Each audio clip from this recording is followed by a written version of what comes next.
This is the time, for people that's never been to one of these before, when we get a guest in, I like you having the chance to kind of pick their brain, because if your goal is to be a professional dancer or be a dancer or make dance some sort of living or whatever you want to do with it, like, it's so much more than just learning how to dance. It's so much more than steps, and everyone's going to have a different story, a different side, and different advice. And some things that we might say, or I might say, or Vikki might say, might mean fuck all to you, and you might be like, shut up, this doesn't make any sense and I don't get it. But something might relate to you, like, and be like, oh my god, you've lived my life like 10 years ahead of me. Me 10 years, not you. But like, just use this, not say you're old, I am. Use this opportunity to like grow your brain and not just like your movement. And they'll both kind of work together and grow as one. Yeah, because I'm a big believer in smart dancers kind of pave the way for us, or they excel more than just good dancers. So this is your time to gain information and knowledge. My golden rule is do not ask, what's your favorite job? Because I fucking hate that question, because it's so stupid. The only time it's a good question is if someone can tell you why, and the information back is going to blow your mind. But otherwise, please don't say what's your favorite job, and not ask them why, because it's going to stress me out.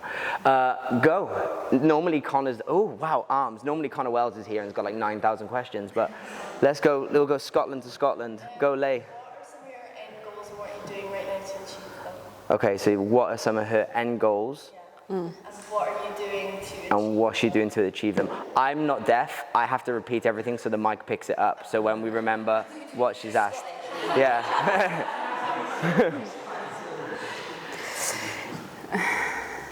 I used to think I had an end goal, you know, and like one of my end goals was coming to London, get in London Studio Centre, get an agent, do EMAs, do X Factor, and then I realised that whatever I was looking for was not within any of these. And then I was gifted with a really, really beautiful job just before lockdown, where it kind of ticked all the boxes. You know, it's like everything that I'd ever kind of hoped for within a job was presented to me. And then lockdown happened, I had an injury and I couldn't dance. And it was someone that was like so obsessed with dance. As soon as that was stripped away, I kind of went through like a kind of midlife crisis of like, oh my God, everything I thought that this industry was supposed to give me wasn't giving me, and I was so dissatisfied with what, you know, like, of course I was grateful, of course, like now I'm finding the gratitude that at one point I put that out there and I've achieved it. But now I feel like my goals have really changed and shifted. It used to be really dance, and now it's like human. You know, like some of my goals in the morning is wake up in the morning and don't look at my phone. Like that's a goal that in the bigger picture will create something really, hopefully magnificent, you know. Yeah, can you repeat your question again, because I feel like I've went off on a tangent. Just what are you doing to achieve some of your Listen to myself, lockdown, couldn't dance, really had to sort of connect to myself, really had to understand the emotions that I was feeling, really had to just let myself feel what I had to feel, maybe the feelings that I didn't let myself feel when I was 13, and really dissect why I behave in certain ways, why I interact with certain people, why I'm looking for approval within certain people, and really understand where that comes from. And it literally comes from like 12-year-old Vikki that got left out of school, who had an alcoholic mother, who's, do you know what I'm saying? Like without getting into it, I started to realise that everything really stemmed from my childhood, and everything that I was sort of running from, I was hoping to achieve in these jobs, and they just weren't cutting it. So I really had to go on this whole healing journey and really just come away from dance. I'm still in the process of doing it. I've not trained in a very long time, and I'm in a place where I know that I recognise that it's important to be a student, but I'm also listening to myself and going, Vic, what do you need? What do you need to do? And it's quite easy, guys. Like, I get it. When you look at Instagram, you've seen people doing this and posting this and on certain jobs, and it just becomes noisy that you can't really focus on what it is you want to do. And I'm in like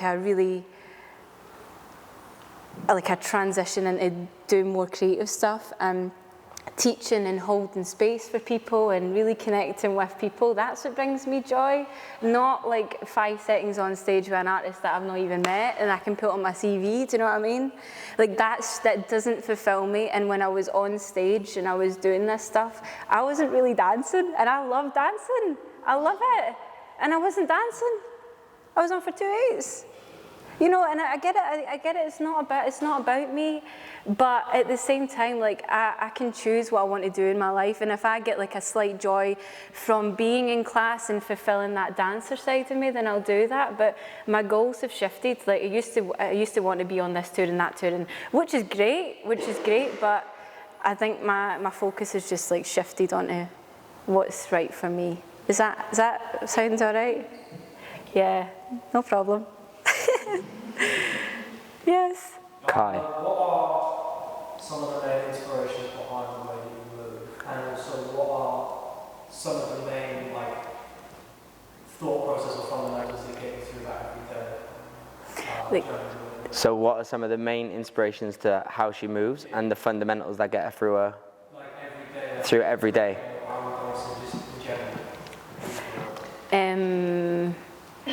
So when I first came to London, I used to have like one dynamic.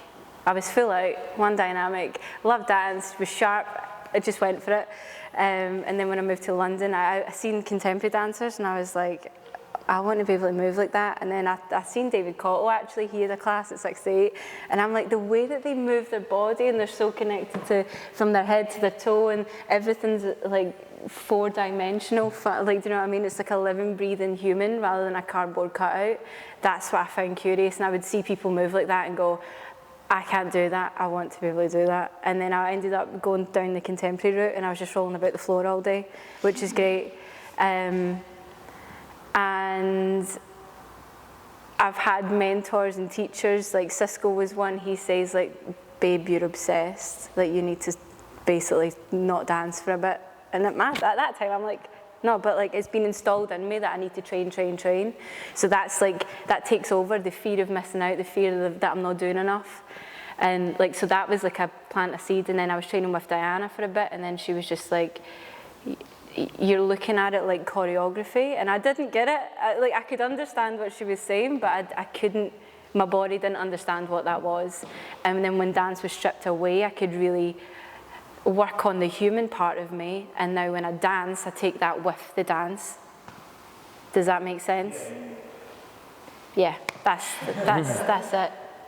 That's it. Just be. It's hard to, because you're probably like, what do you mean by connect to yourself? Like, it's a really hard thing to, it's basically being okay with being still, being okay with feeling what you need to feel.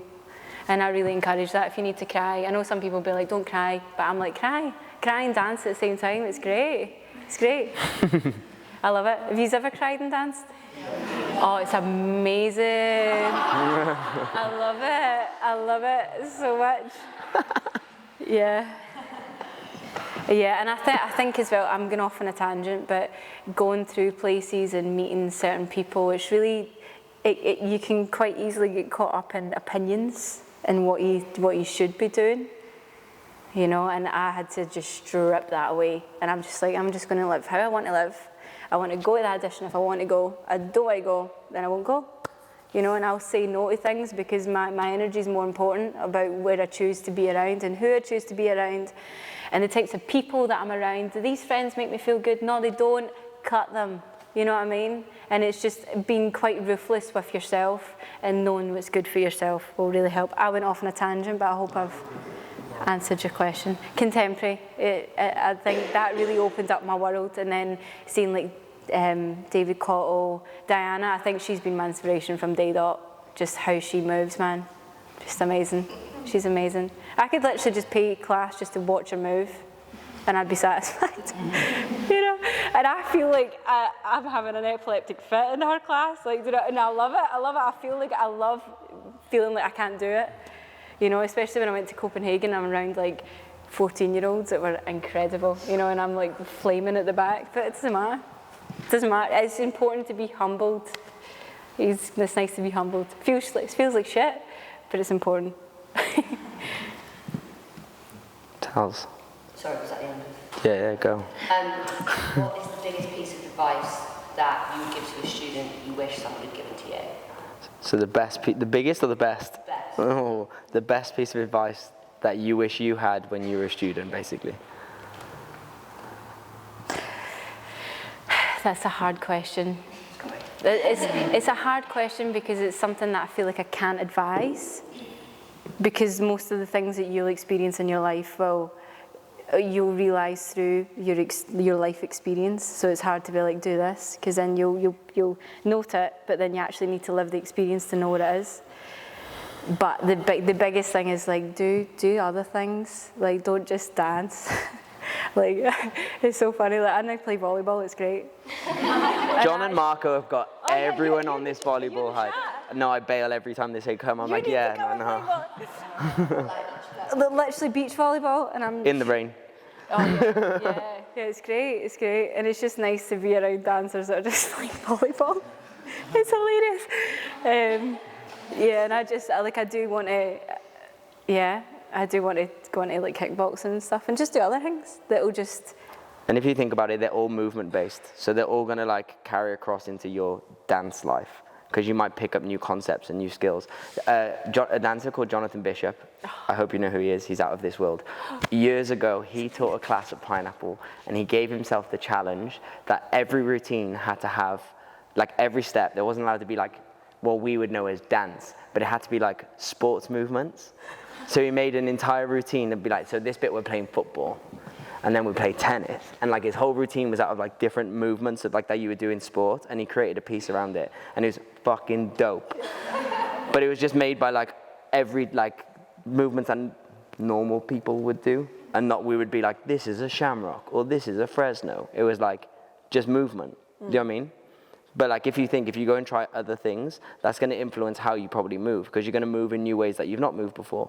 When you lunge or dive for a volleyball might be different to how you lunge in dance, and it's going to go, oh, that felt weird but kind of cool. Or like kickboxing, like if you go and watch martial artists who also dance, they have skill sets that dancers don't have. So there's a guy called Luke Broderick who choreographed Magic Mike, and he's like, his first ever job was like Britney World Tour, and he was a martial artist and used to do tricking and stuff. Was it when they have like those the sword things, the ninja sticks, nunchucks? Yeah, I was gonna say dumb chucks, but I felt stupid.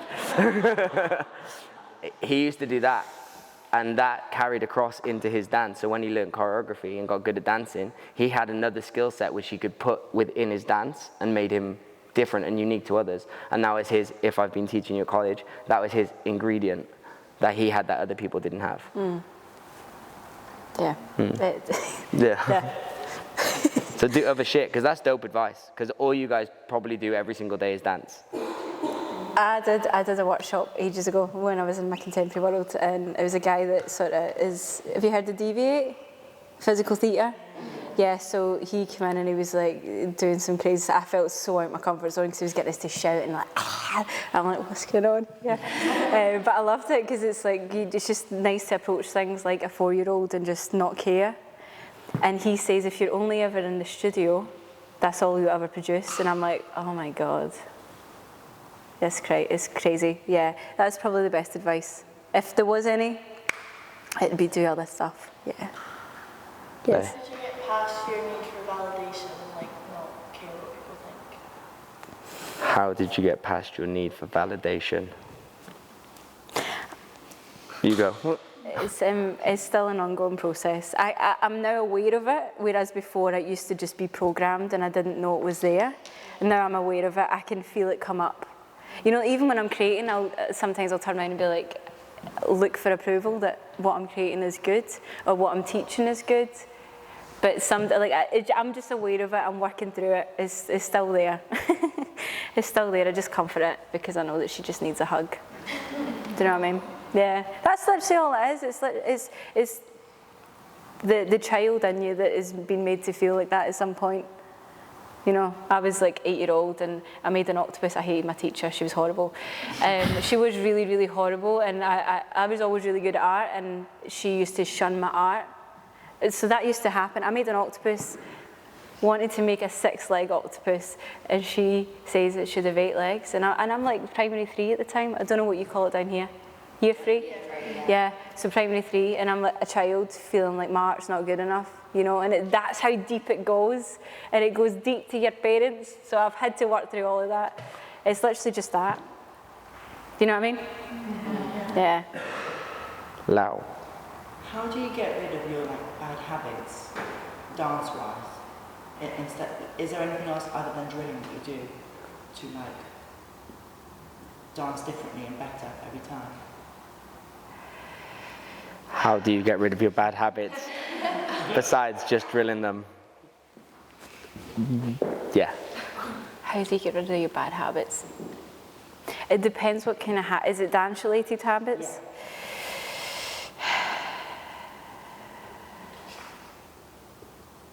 I don't have an answer to that.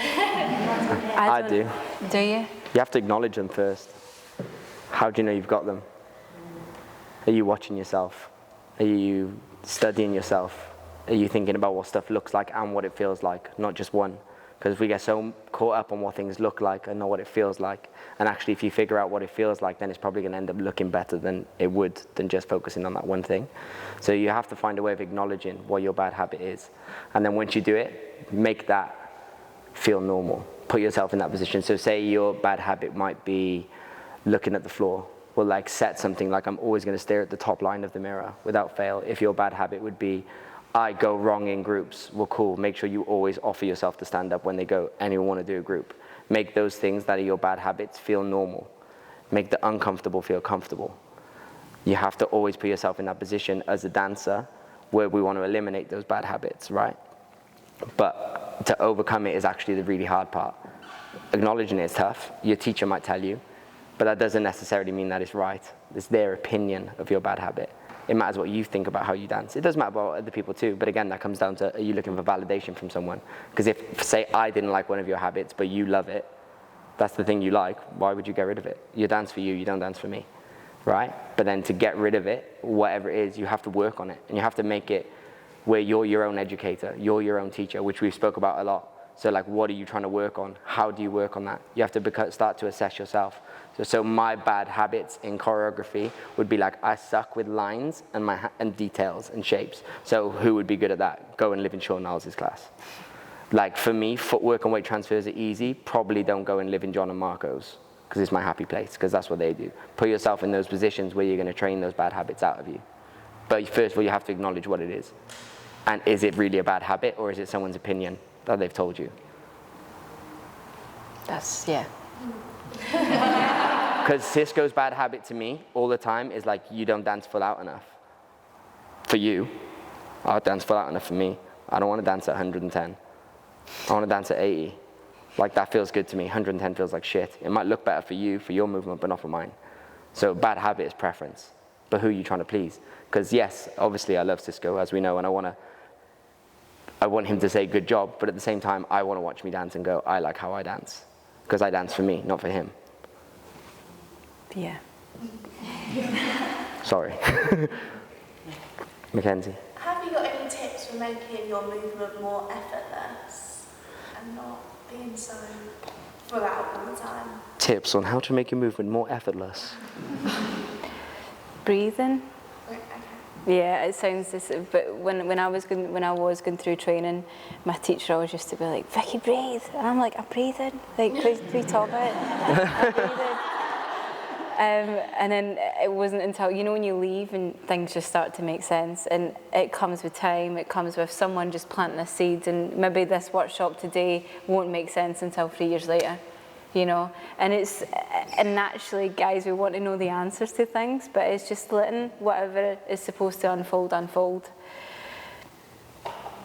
Patience and compassion for yourself, and for the journey. We always want to be at the end, and actually the most important part is the part in between, when you're learning and you haven't got that yet. Now when I look back, and I had 2 left feet. I didn't have 2 left feet, but I had one dynamic. And just now when I look back on the videos, I don't know when the specific point was when it changed. It just changed. Time, class, learning. Yeah. Breathing really helps. And coming out the mirror. You know, and just seeing movement as like when you are learning choreography, next time that you are, when you're in a class and you're up the back and you can't really see the front, say that there's like a movement like that, rather than trying to see what the movement is, be inside it, rather than, yeah. and that's the majority of the thing is we see the shape, we copy the shape, but actually I want to feel what the shape is. Yeah? There you go. Yes. Do you find dance is your main outlet, or do you find the other things you choose to do outside of dance that replaces that instead? Can you say that again, please? I can. Do you find dance as your main outlet, or do you find other things as your outlet besides dance? Was that right? Yeah. Sick. Outlet, yeah. Yeah, I have other things. Do you mean like just to release? Yeah. To release? Yeah, I'm sort of like, I'm quite spiritual, and I enjoy that world, and I enjoy like being in ceremonies and being in retreats and doing yoga and mindfulness. Yoga's really helped. Yoga has really helped, because when I rock up in my mat in the morning, I accept myself for how I'm feeling, and I take that moment to tap in with my body and just see where she's at. That has really helped me. Yoga has helped.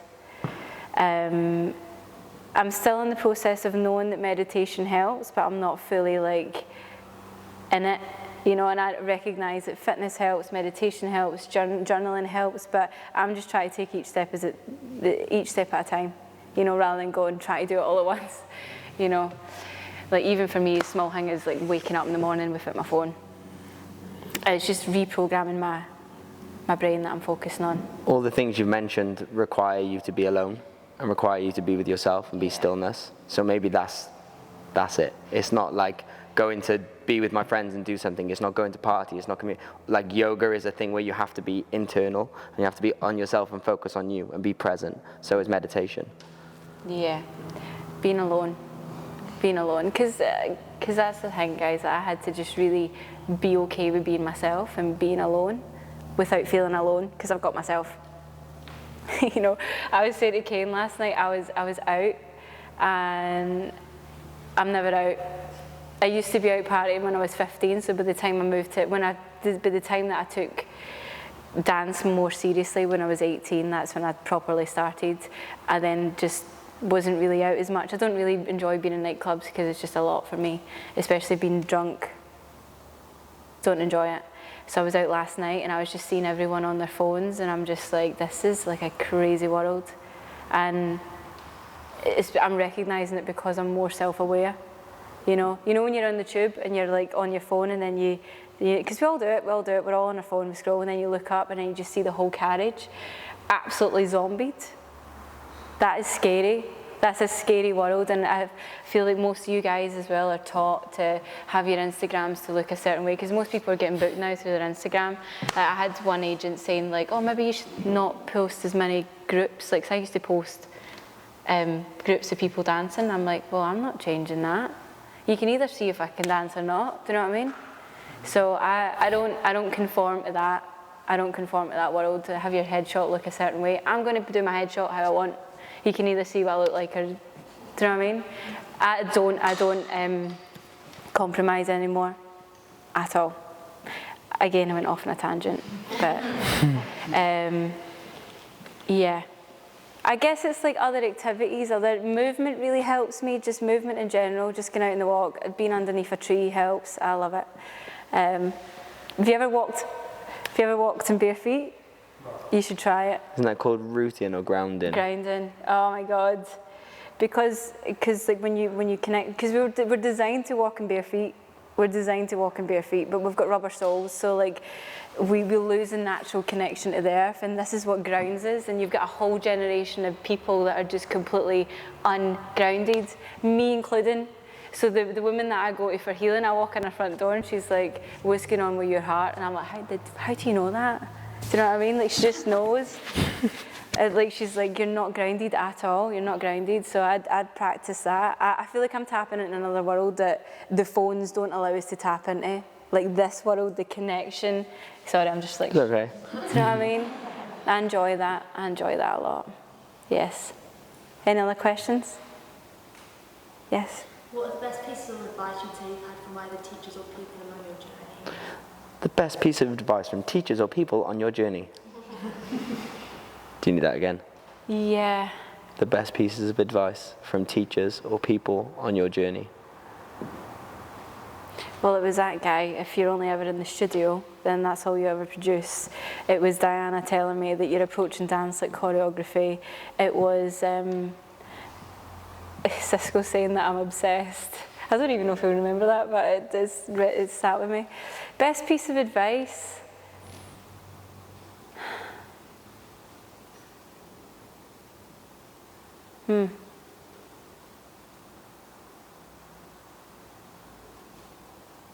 I don't think there's been anything really profound that someone has handed to me.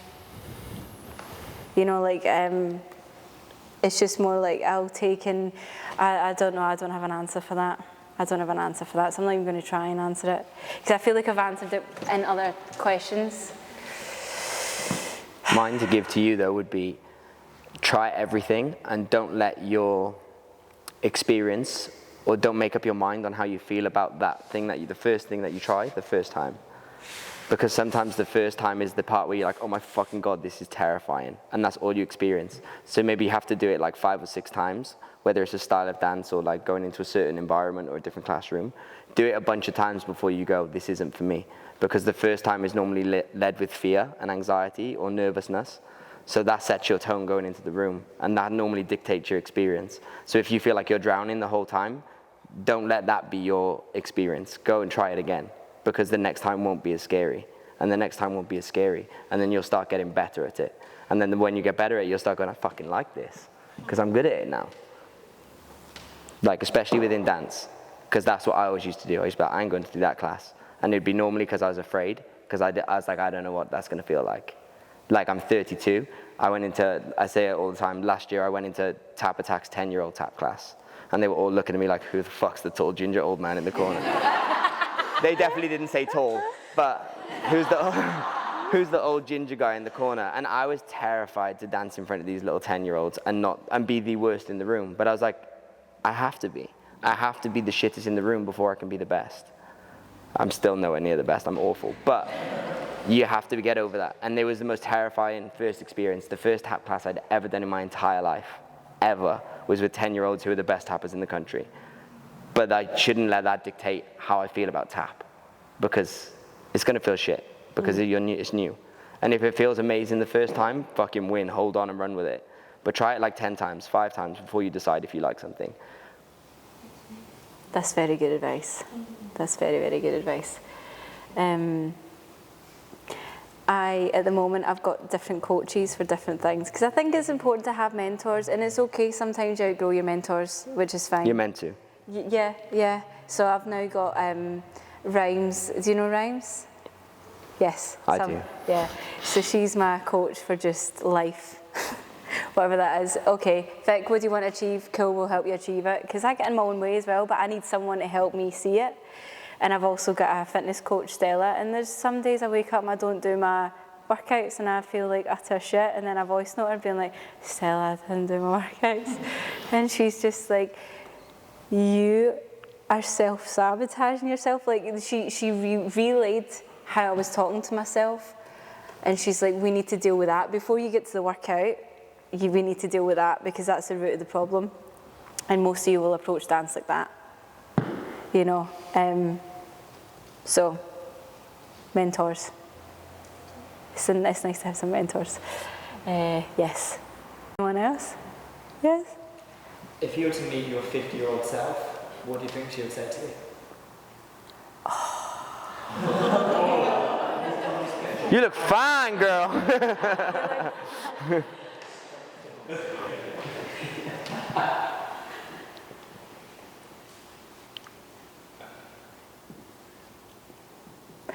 So me in the present moment and my 50-year-old self, if I met my 50-year-old self. You met on the street or something, your 50-year-old self, and you meet that now.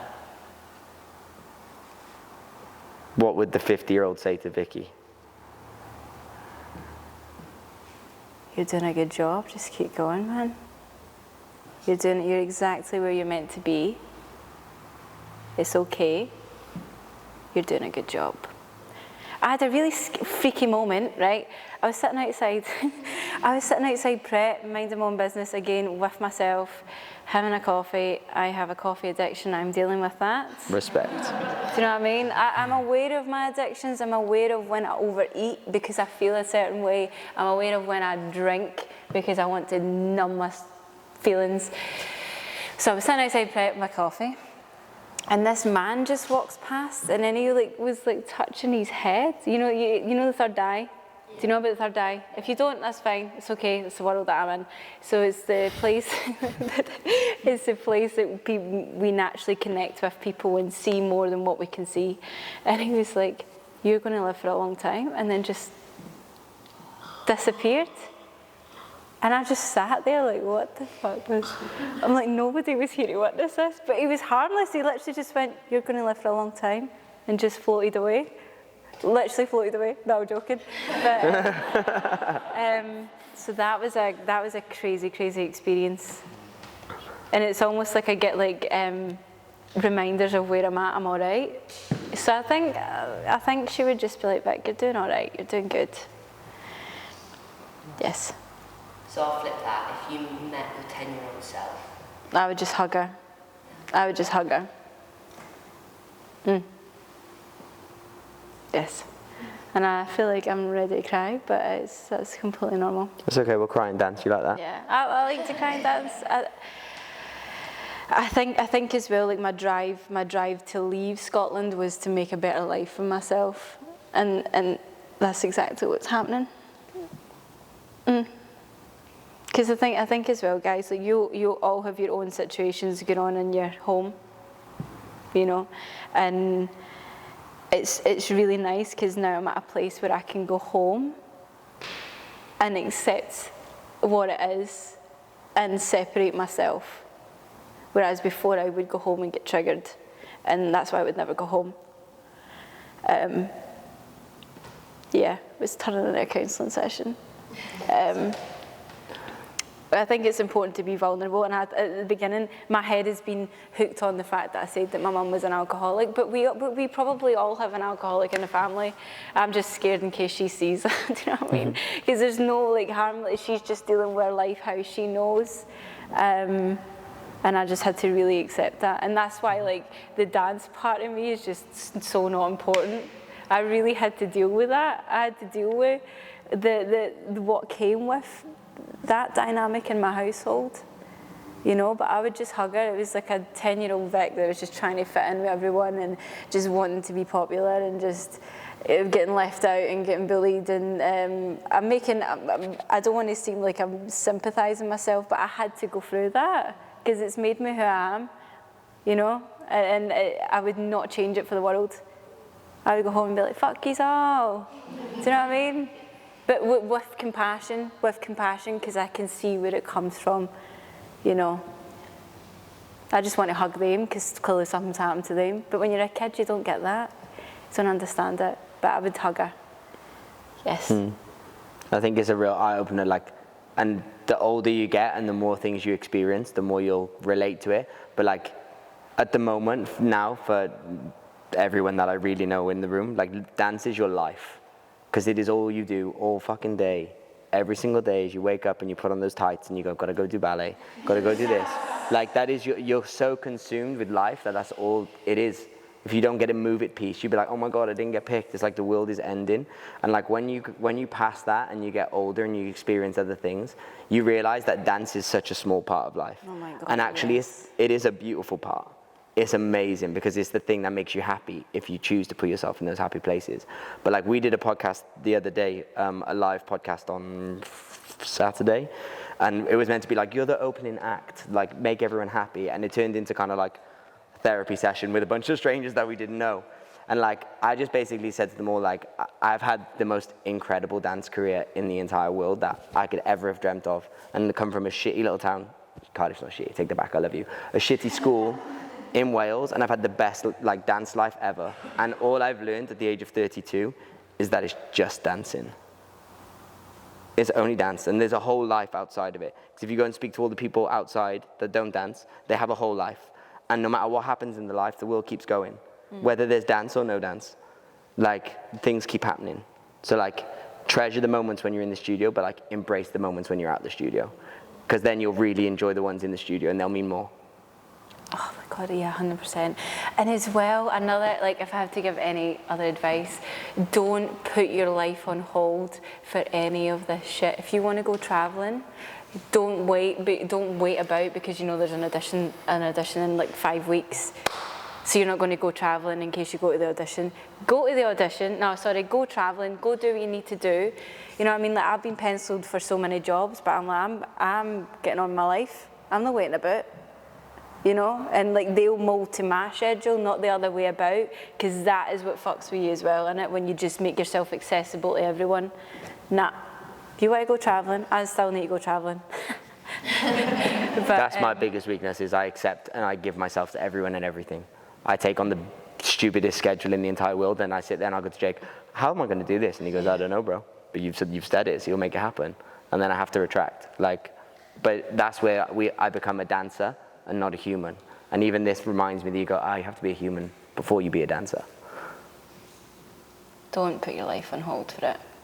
You know, another thing as well, sorry, I keep talking. No, go. And also, I apologise. If you know you apologise for shit, don't apologise. I just say sorry all the time. I think it's a Scottish thing, innit? Yeah. We say sorry. Like somebody bumps into me and I'm like, sorry. They all say sorry when they ask a question. Yeah, sorry, they go, sorry, can you? I'm like, why are you saying sorry? Yeah. You've paid for me to answer your question. Don't be sorry. Thank you for asking. I've lost my train of thought now. I had a point, but it's disappeared. You always say sorry. There was something before that. It's disappeared. What were you saying? Dance is, you have to be a human before you're a dancer. Yeah, it's gone. It's gone. It's okay. It's back. It's back. I remember going to an audition. It was like I was just fresh out of uni, and then turned up. Guys, like I'm not going to audition in my thong and bra. Like that's not going to happen. And I wore these like cool trousers. I look cool. And I remember saying to someone like, "Do you think this is all right?" And then they were like, "Oh, I think you should wear something a bit tighter." In my head, I'm like, "Fucking no!" Like I'm here to dance. I'm not here to like standing. And I did that, and I got the job. Do you know what I mean? But I would have been more annoyed with myself if I had followed that and stood there in my bra. Then my nipple will be out on the table. I'm not going to do that. So it's just about listening to yourself. Listen to yourself. Do what you want. Don't be accessible. Say no when you want to say no. And do other things other than dance. And just deal with your. I don't want to even say traumas because that seems heavy, but I think once I sort of went through that journey and went through the heavy part of it, the other end is just so beautiful because it doesn't hold me down anymore. It doesn't hold me down. You know, that story that I kept telling myself for years has been rewritten. You know, I could feel myself a bit when I was talking about it, getting all emotional, but I'm not in that place anymore. Do you know what I mean? I just have love and compassion. I just like hugging people. Are you all okay? Yeah? Promise? You know, like everything that you guys feel is everything that we feel. Like we're not robots. We're not robots. Dope. We all good? Yeah. Give a big clap and thank you to Vikki.